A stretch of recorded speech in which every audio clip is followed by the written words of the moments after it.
Continuando con el cronograma académico, está con nosotros el doctor Juan Humberto Sánchez Córdoba, magíster en razonamiento probatorio por la Universidad de Girona, España.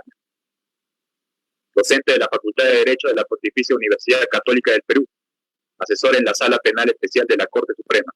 El doctor nos disertará con su ponencia titulada La condena del absuelto. Doctor, a nombre del Colegio de Abogadas, le doy la bienvenida y le cedo el uso de la palabra. Muy buenas noches, muchas gracias por la invitación.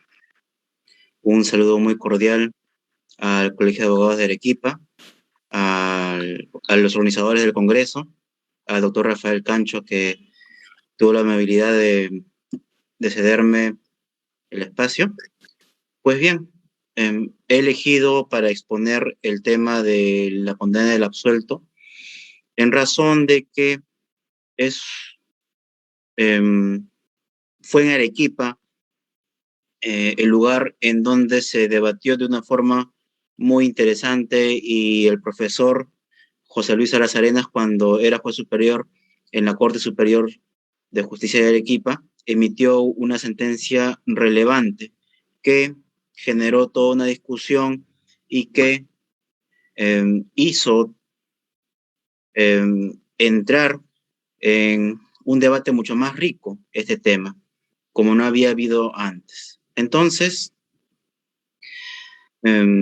vamos a empezar, habida cuenta de que estamos un poquito atrasados en el tiempo, con este tema. Voy a compartir mis diapositivas, espero que la puedan ver.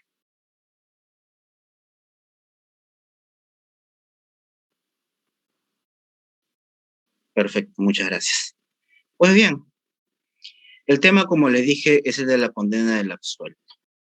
Pero previamente a ello, debemos de tener en cuenta que en el proceso penal tenemos una parte regulada muy importante, como es los recursos o los medios de impugnación. Más allá de las diferencias teóricas de estos dos términos, porque existe una discusión también en ello, debemos de tener en cuenta que existen unos mínimos que en el proceso penal debemos de respetar a efectos de un derecho al recurso, un derecho a la pluralidad de instancias, ¿no? Que también son términos muy disímiles que muchas veces se confunden. El Tribunal Constitucional muchas veces ha hablado de un derecho a la pluralidad de instancias. Y ustedes recordarán que la pluralidad de instancias viene pues desde el derecho romano. Es decir, la posibilidad de que una nueva instancia se abra por un superior hasta llegar, obviamente, a quien tiene el poder máximo dentro de la organización judicial. Entonces puede haber 2, 3, 4, 5 instancias. Esa es la idea de la pluralidad de instancias. Pero también tenemos los términos, por ejemplo, del doble conforme, que ya no implica una pluralidad de instancias, sino que implica, o el centro de análisis está en que haya dos resoluciones con un contenido igual, que uno confirme a la otra. Esto lo vimos, por ejemplo, acabado el derecho romano en el derecho eclesiástico. Obviamente intentaban ponerle freno a la pluralidad de instancias. Entonces, ahí vemos dos conceptos distintos.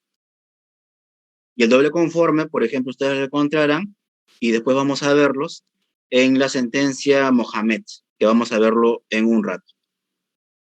Y otro término es el doble grado de jurisdicción, que ya no implica un doble conforme, sino implica que la pluralidad de instancias se reduce a dos, la primera y la segunda, y con eso basta para tener una resolución con calidad de cosa juzgada. Entonces tenemos tres conceptos que no debemos olvidarnos porque van a ser importantes cuando revisemos el tema. Otro concepto más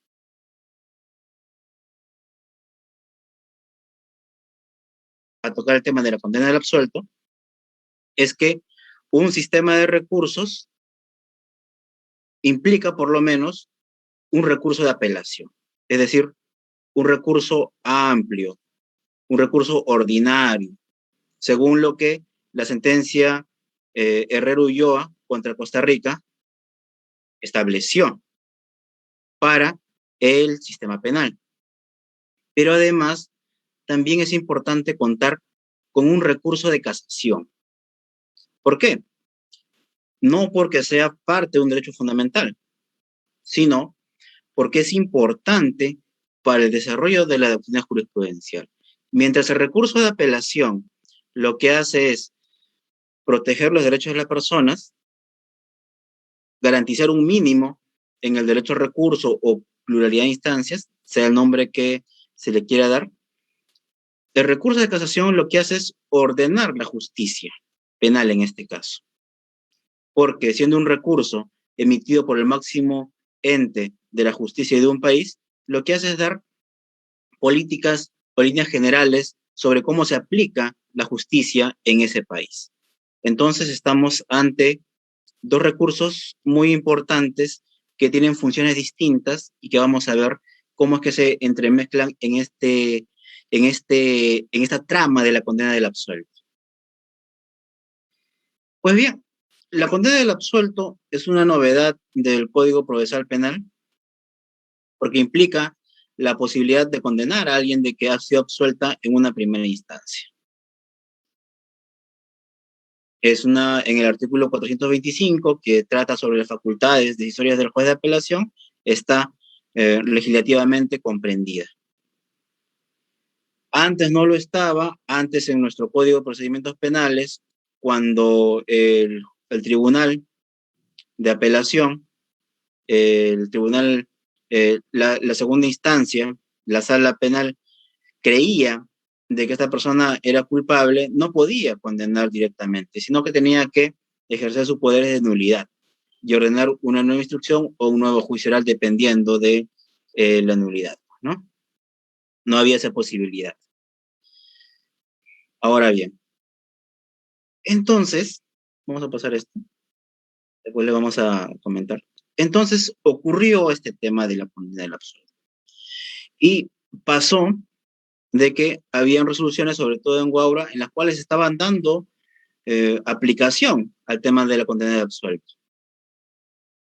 Y paralelamente, aunque todavía no se sabía, ya habían decisiones a nivel internacional que hablaban sobre el tema, basados sobre todo en la normativa de la Convención Americana de Derechos Humanos y del Pacto Internacional de Derechos Civiles y Políticos. Entonces, en el marco del Pacto Internacional, el Comité de Derechos Humanos había señalado en una observación general número 23 que este pacto se vulnera no solo si que la decisión de un tribunal de primera instancia se considera definitivo, sino también si es que una condena impuesta por un tribunal de apelación o un tribunal de última instancia a una persona absuelta en primera instancia no puede ser revisada por un tribunal superior. Es decir, si es que se deja sin un recurso contra esta primera condena. Y algo similar ocurrió en el caso Mohamed versus Argentina, que es bastante famoso, en el cual a esta persona, en un delito que tiene que ver con el tráfico viario, fue absuelta en una primera instancia. Pero después, cuando apela a la otra parte, se le condena. Y entonces él se intenta interponer diversos recursos extraordinarios, pero ninguno encajaba para que pudiera revisarse su caso. Y entonces se declaró improcedente, hasta que llegó de Argentina a la Corte Interamericana y la Corte señaló que si es que no hay esta posibilidad de recurrir la primera condena, entonces se está afectando el artículo 8.2 de la Convención. Y es más, estableció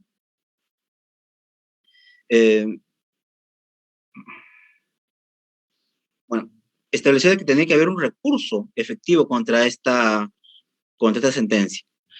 Paralelamente a este desarrollo jurisprudencial a nivel internacional, tenemos de que a nivel nacional ya existía, pues, como les dije, pronunciamientos sobre la condena del absuelto. En un primer momento, sobre todo en las resoluciones de Guaura, ya había pronunciamientos que se referían a la aplicación directa y llana de esta norma. No obstante, en el expediente 2008, 12172 de la Corte Superior de Arequipa, como les estaba comentando al inicio, lo que se hizo fue inaplicar esta norma.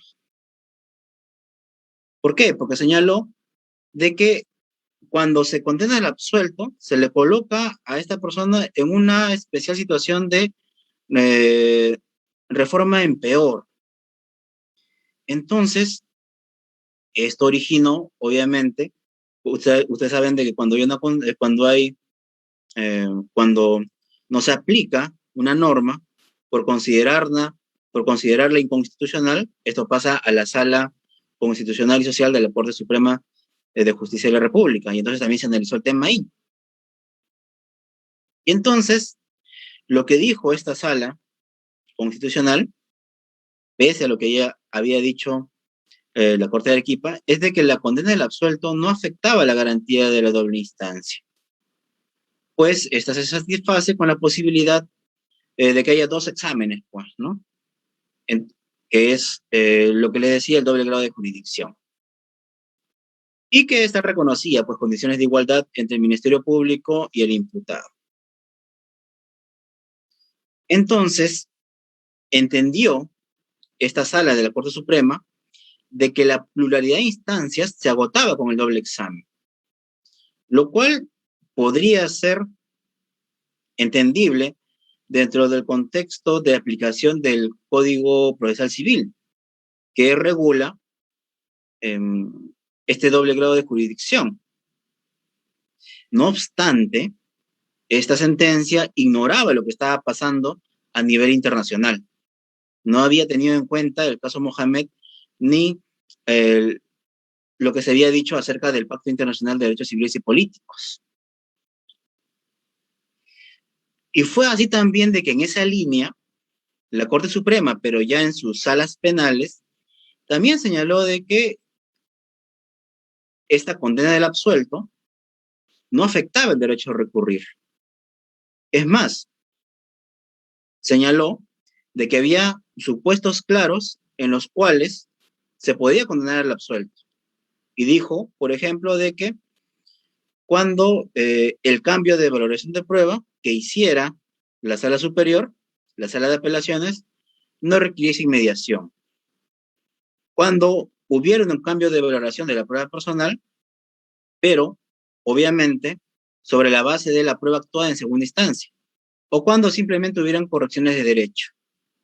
Lo curioso es de que a pesar de que dijo de que sí se podía condenar al absuelto, que era posible aplicar la figura, no la aplicó, declaró nulo todo.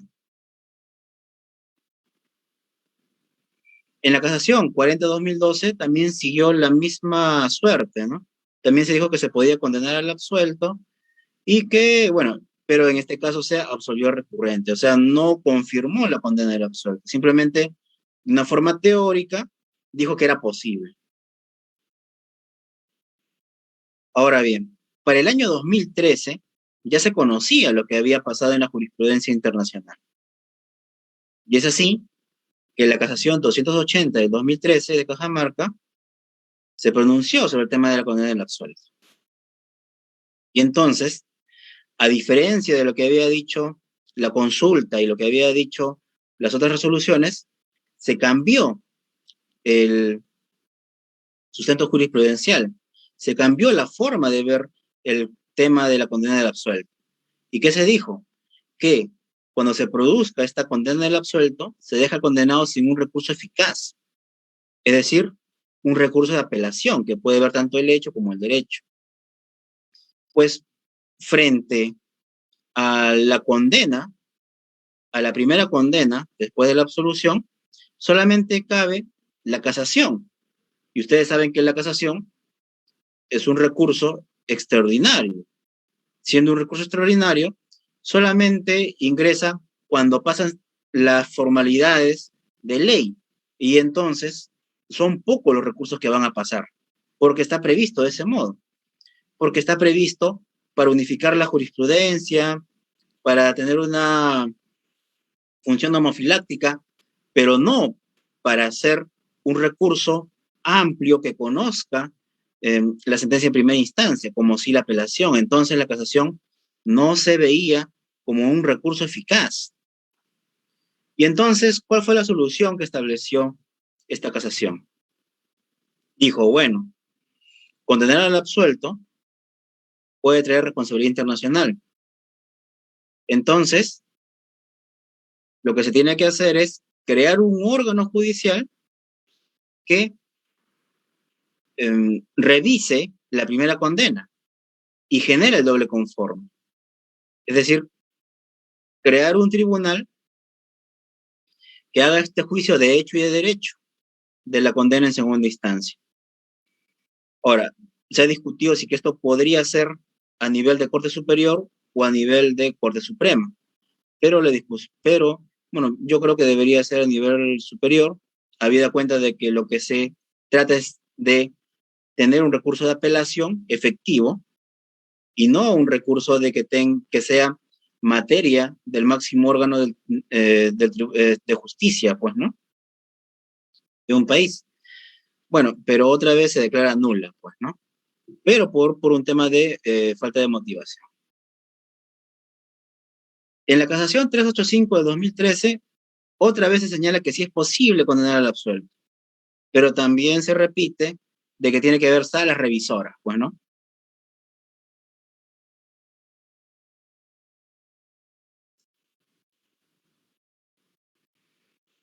En la casación 194 del año 2014, lo que también se repiten los mismos argumentos, pero lo importante de acá es de que señala claramente que mientras no se creen estas salas, y hasta ahora hay proyectos, yo he visto 2 o 3 proyectos en las cuales el Poder Judicial ha remitido, y el mismo Congreso también tiene sus proyectos en el cual se crean una figura para la condena del absuelto, pero hasta ahora no ha tenido mayor suerte, pues, ¿no?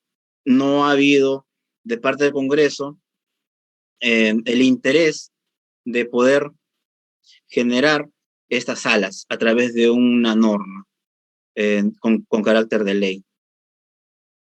Y bueno, entonces estableció como doctrina jurisprudencial de que hasta que no hayan estas salas,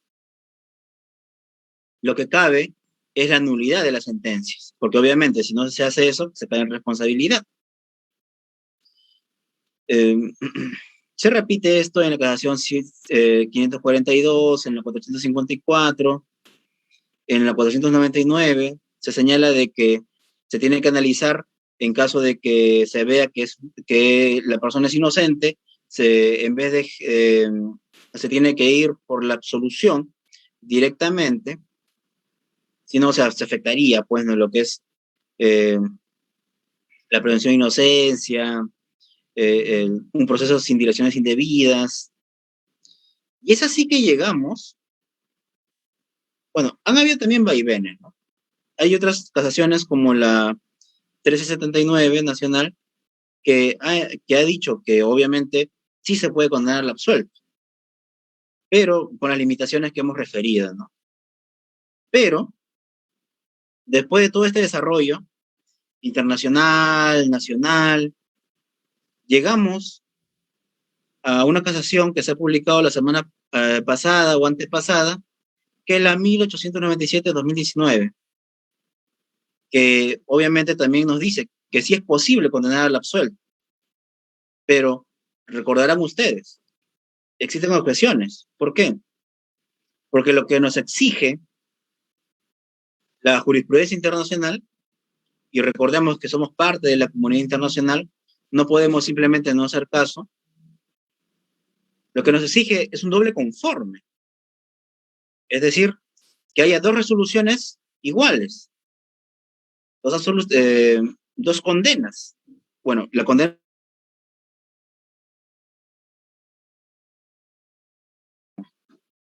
la sentencia Mohamed, y obviamente que se basa en la sentencia Rey Ulloa, y que también está contenida, como les digo, en las sentencias de la Corte Suprema, en esta variación, pues, ¿no? En este giro jurisprudencial que hubo en el año 2003. Entonces, ese era el estado de la cuestión hasta hace 2 semanas. Hace 2 semanas salió esta casación y entonces otra vez se discutió el tema. ¿Qué pasa con la condena del absuelto? Entonces, esta casación, y que también es muy famosa por el caso que trata, que es el caso este del Escuadrón de la Muerte. Recordarán ustedes que hubo un alcalde que antes era miembro de la policía, me parece, y que según la imputación había generado un escuadrón en el norte del país que estaba plagado de crimen organizado, y lo sigue estando, me parece. Eh,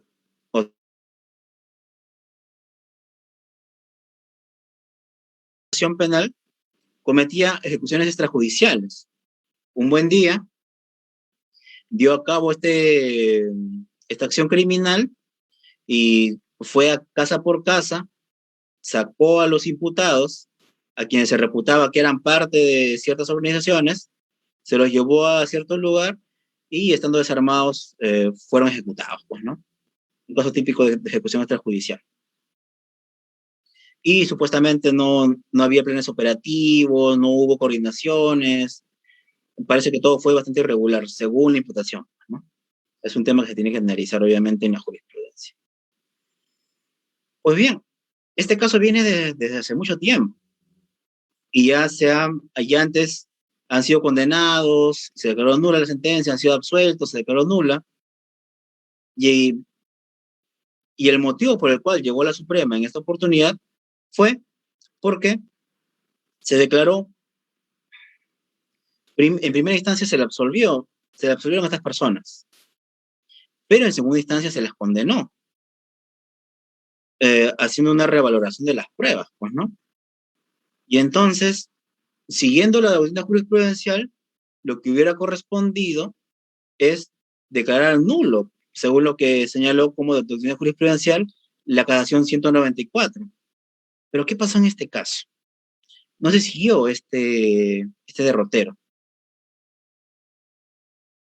Adelantando un poco lo que vamos a decirle después, lo que dijo fue que la casación puede cumplir estos fines que la jurisprudencia internacional ha establecido.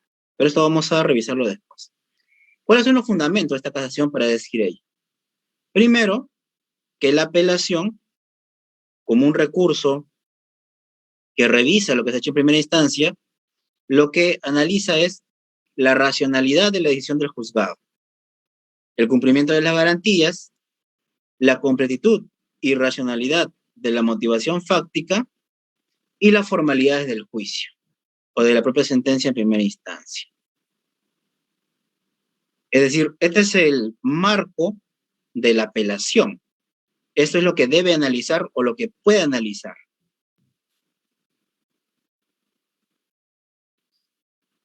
Dentro de este marco, con respecto a la prueba, lo que analiza es el error en la apreciación de la prueba. Es decir, el indebido entendimiento del resultado probatorio. Por ejemplo, analiza si es que un hecho está aprobado cuando en realidad no lo está.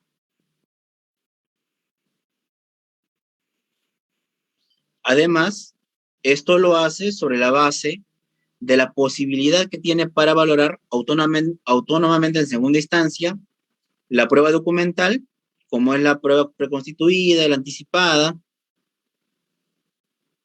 la prueba pericial y la prueba complementaria actuado en la audiencia de apelación, muy similar a lo que dijo la casación 385. Entonces, a partir de estos conceptos, a partir de cómo se configura el recurso de apelación, Es decir, que puede revisar lo que se ha hecho y en materia de pruebas se puede analizar el razonamiento del juez respecto al resultado probatorio, señala que este es un recurso amplio y efectivo que permite conocer el hecho y el derecho integralmente, concediendo a las partes la oportunidad de poder acreditar y justificar sus pretensiones impugnatorias. Es decir, el recurso de apelación, tal y como está formulado, cumple las exigencias de la sentencia R. Ulloa. Es un recurso amplio y efectivo. Ahora, que sea un recurso amplio y efectivo implica, para ser un poco más técnicos, que puede conocer los errores improcedendo y los errores injudicando, ¿no? Los errores de vicio en la sentencia misma o en el procedimiento, improcedendo, o los errores que tienen que ver con la interpretación de la norma, que tiene que ver con la valoración de la prueba, que tiene que ver con lo que es eh, eh, eh, la aplicación de la norma, pues, ¿no?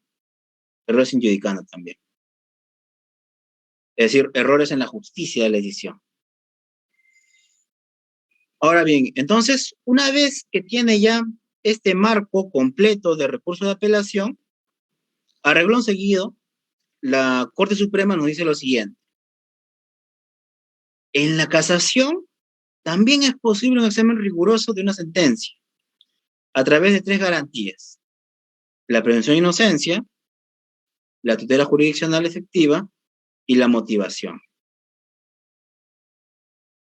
Y dice de que en este caso lo que debe de conocerse sobre todo es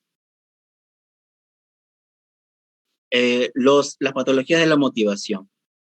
No obstante, señala que sobre la base del inciso 1 del artículo 429, que se refiere a a los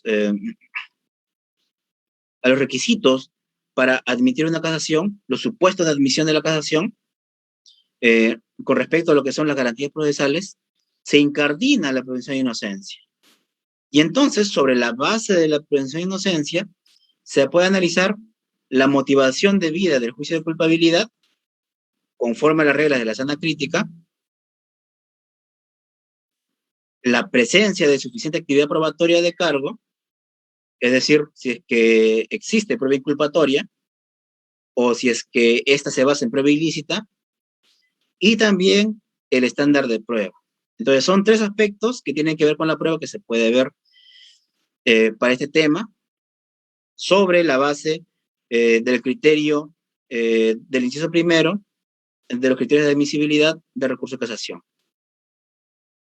Pero además, también se puede ver sobre la base del inciso cuarto del mismo artículo, el 429, respecto a las patologías de la motivación, es decir, motivación omitida, omisión formal de la valoración, motivación incompleta, motivación insuficiente, motivación ilógica. Entonces, hasta acá tenemos dos planos, claramente delimitados por la Corte Suprema. El primero, la apelación, que es una apelación limitada, nos dicen, dice que se basa en lo que es el código austriaco, que se opone obviamente al código germánico, bueno, históricos ellos y representantes de la apelación limitada y la apelación amplia. Y por otro lado tenemos la casación, que es un recurso excepcional, pero que señala en materia probatoria, recoge este tipo de análisis. Ahora bien, entonces nos está diciendo, bueno, una de las reglas de la lógica es que algo no puede ser cierto y falso a la misma vez, ¿verdad? O una cosa es cierta o una cosa es falsa si es que es lo mismo. No puede ser a la vez verdadera y a la vez falsa. Entonces, si la apelación es limitada y solamente conoce algunos aspectos pero a pesar de ello, cumple con las reglas del caso Herrero Ulloa y del caso Mohamed, ¿cómo es posible de que también la casación, que se supone que no es un recurso ordinario, no es un recurso amplio, también cumpla con las mismas exigencias? Es decir, o ocurre que tanto la apelación como la casación que tenemos nosotros son recursos amplios en el cual se puede analizar todos los errores improcedendo y todos los errores injudicando, o está ocurriendo de que nuestra apelación y nuestra casa no cumple con lo que ha establecido el caso Herrero Ulloa, porque es muy limitado, y como es muy limitado, se asemeja y puede tener los mismos supuestos que tiene la casación. Entonces, ahí estamos ante una contradicción que me parece va a tener que ser resuelta, obviamente, si es que quiere impugnar la persona perjudicada ante la Corte Interamericana, pues no, que ya tiene análisis sobre el tema. Porque hay, me parece, dos argumentos que no se condicen. Porque, ¿qué hubiera sido o cómo si se hubiera cómo no hubiera habido contradicción? Si es que hubiera dicho, el recurso de apelación es un recurso amplio que ve tal y cual cosa, en cambio, el recurso de casación es un recurso excepcional. No obstante, para cumplir y para no caer en responsabilidad internacional, vamos a ampliar excepcionalmente para este tema los aspectos en los cuales la Corte Suprema va a revisar la sentencia condenatoria eh, emitida por la sala de apelaciones. Y eso es perfectamente válido, porque más allá de cómo se llama el recurso, se puede hacer ello para no caer en responsabilidad internacional. Obviamente esto podría generar cierta distorsión en lo que es el sistema de recursos, porque la casación no está previsto para ello, pero si es para salvar la responsabilidad internacional, si es, y se puede justificar de alguna forma, pero no se puede estar con Dios y con el diablo. No se puede decir que el recurso de casación es excepcional, pero que a la vez comprende todo lo que comprendería un recurso que no es excepcional. Entonces, vemos acá cómo es de que ahora tenemos un nuevo pronunciamiento que va a generar muchos debates, porque seguro que también habrá la posición contraria que diga de que no hay contradicción. A mí me parece que sí la hay. Y que esto va a tener que ser dilucidado pues, por una corte internacional. Si es que se va a esos extremos, pues, ¿no? Agotando obviamente las vías nacionales. Y bien, esto es lo que les vine a comentar hoy día. He reducido un poco el tiempo de exposición porque me imagino que estarán cansados, es un viernes, pero de todas formas quería venir a comentarles esta novedad de la jurisprudencia y espero yo enriquecer más el debate. Bueno, muchas gracias, eh, apreciados colegas, y bueno, esto es todo por ahora.